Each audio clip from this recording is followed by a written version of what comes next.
we are going to look at the functionality embedded into a patient's account on HealthHub platform. And for us to do that, we need to arrive at our cloud server, which is hosted at www.healthserve.org. When you type this address into your browser and launch, you will arrive at the page we are seeing now.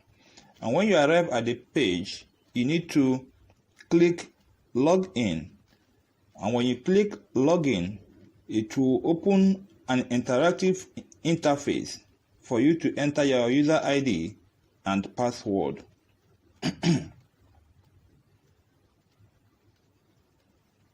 Yeah, so this is the interactive interface for you to enter your user ID and the password. And the one you're looking at right now is actually an account that belongs to a patient. It's a patient account. And now, to log into this patient account, you simply key in the user ID, which the system has assigned to you, along with the password. And having done this, you click login. Now you have arrived at your dashboard, and your dashboard is more like the landing page of an account on HealthServe. And on this dashboard for a patient, you can see the number of times this individual has consulted a healthcare professional on this platform. You can as well see the number of institutions the person has visited, even though we have not configured it to begin to pick the data. Then lastly, total amount of money this individual has spent on health bills. Now to see what an individual, and in this instance a patient, can do on HealthServe platform, we need to click the icon on the extreme left having 3 horizontal lines. And I do that. Yeah. I click on the icon. It will open this menu system for me.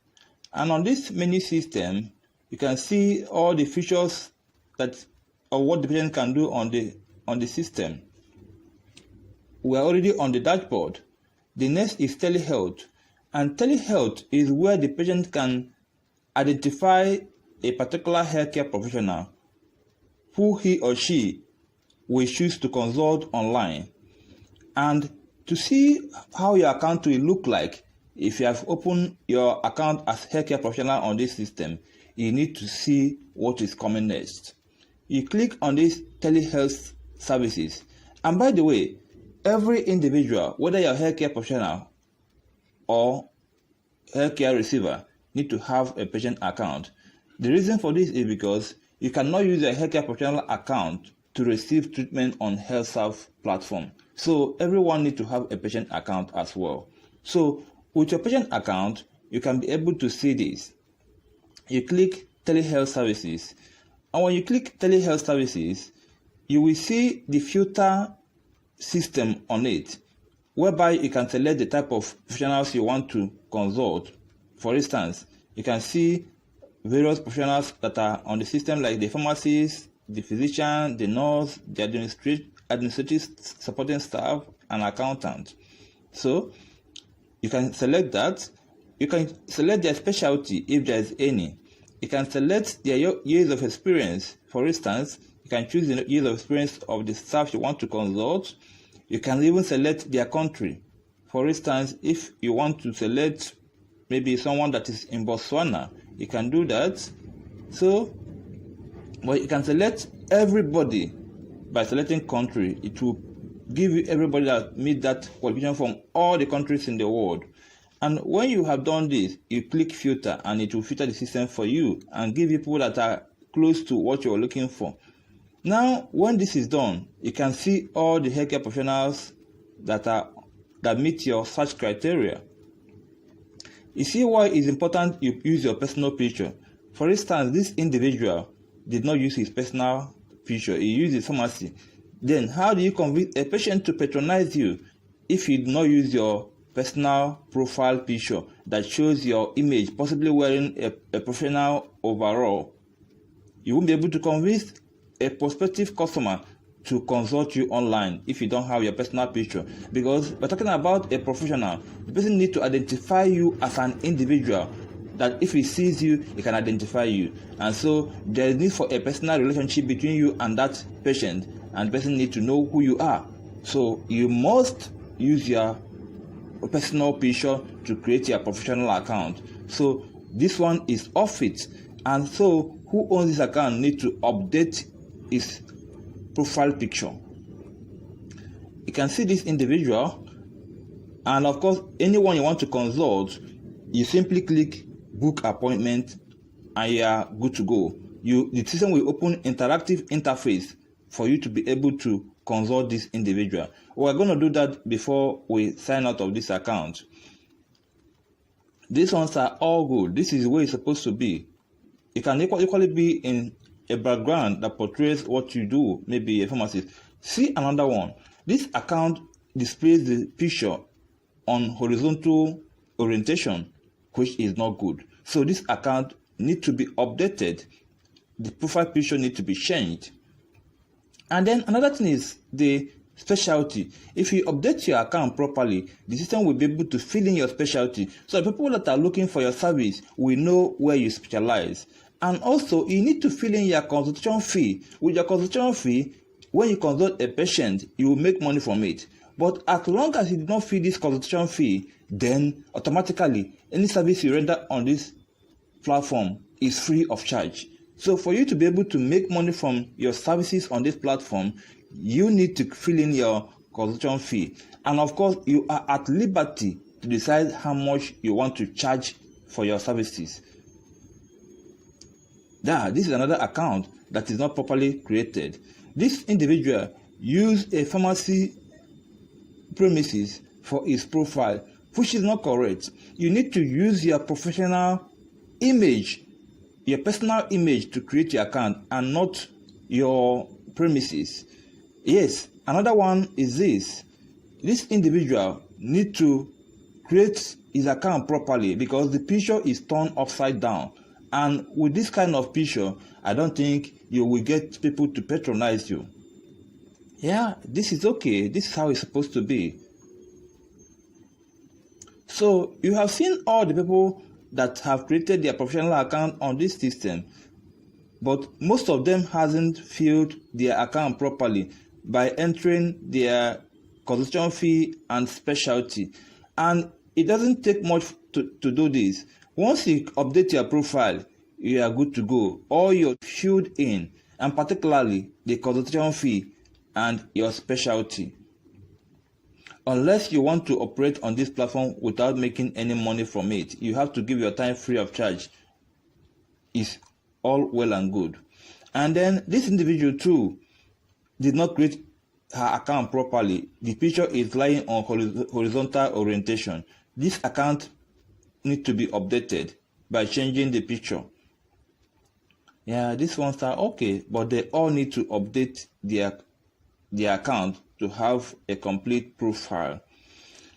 So having done with this issue of telehealth, how to select the professional to consult on this system, let's take one as an example so that we see what it looks like. Let's assume I pick this individual, which happens to be my own personal account. Actually, I filled my consultation fee, which is 5,000 naira for instance, and I click book appointment. Yes, the system will take me to this place where it will capture the professional ID, the professional's name, the patient, my own name as a patient, my own name, my own patient ID, the gender, the age. This is to enable the healthcare professional to understand the patient he is about to consult. Then I have to choose the date I want to consult this professional. I can choose, let's say, 30th May as the date. And then here, type message. I will tell this person why I want to consult him. What is my health need that I need him to assist me? I will type the message of what I want to consult him for. And I click submit appointment. Instantly, the person will get an alert that somebody wants to consult him. And if he accepts it, the system will generate a ticket for you to pay him or her. and then it will open an interface for both of you to begin to share communication, as in online consultation session, that gives both of you access to live chat, audio chat, and video chat. And along with this, he will have access to your electronic health record for him to understand you better and be able to render you informed patient care. Now, let's go back a little bit and see what else a patient can do on this system. So we come back to the main menu. The next is to generate verification code. With this verification code, you'll be able to allow healthcare professionals to log into your file in the absence of fingerprint verification system. The next is professional follow-up. You can use this professional follow-up to communicate with people that have logged into your folder before now. Take a look at this. This is a pharmacist who are logged into this patient's folder. You can share live chat with this person, audio chat, audio call, and video call. This makes patient follow-up very possible and robust. Then the next is the e-health record folder, and this is the folder of this individual, and this folder contains all he needs to know about himself, and that will help him to comply with healthcare professionals in helping to ensure that he or she achieve required treatment in his or her healthcare delivery. You can see the passport of this individual, the biodata, the health data, the data of next of kin, and then the main body of this patient folder. You can see all that has been done for him on his health record. You can see the care plan, the medication indication, the point of care assessment, the counseling, and of course where this documentation was carried out. You can see the institutional name, you can see the name of the pharmacist that created this document, you can see the date and time this document was created. For all segments of this electronic health folder, you will see the date and time the document was created, the name of the professional that created the document, and the name of the institution. This makes patient care a very robust and holistic exercise. So it is important that we all key into this system to take advantage of this robust platform to improve our patient care. The next is the dependent e-folder. What this means is that if you have dependent in your account on HealthServe, you can be able to create account for them and manage their folder. Let's say your children or people that depend on you who are not old enough to own their own account. You can create account that will be attached to yours, and with that, you can be able to manage their account, pending whether they're old enough to detach their account and manage it by themselves. Then, lastly, you have the communication system. Now, this communication system allows you to set how you want your communication on this system to operate. Let's take a look. You can off your chat notification, you can off your audio call, you can off your video call. You can off your video call, yeah. So when you click on all this, you click update profile, and whatever setting you have chosen will start to operate that way. With this, individual will have option to choose how they want to operate their account. And lastly, we'll have this appointment list. This appointment list helps patients to be able to manage their appointment, that is their online consultation. You can pay the healthcare professional that you want to consult. You can be able to equally terminate the consultation when it's completed using this appointment list. So far, we have been able to exhaustively discuss patient menu and what they represent. So in the next episode, we'll be looking at professional account as well as institutional account and how to begin to link this account to make a complete system.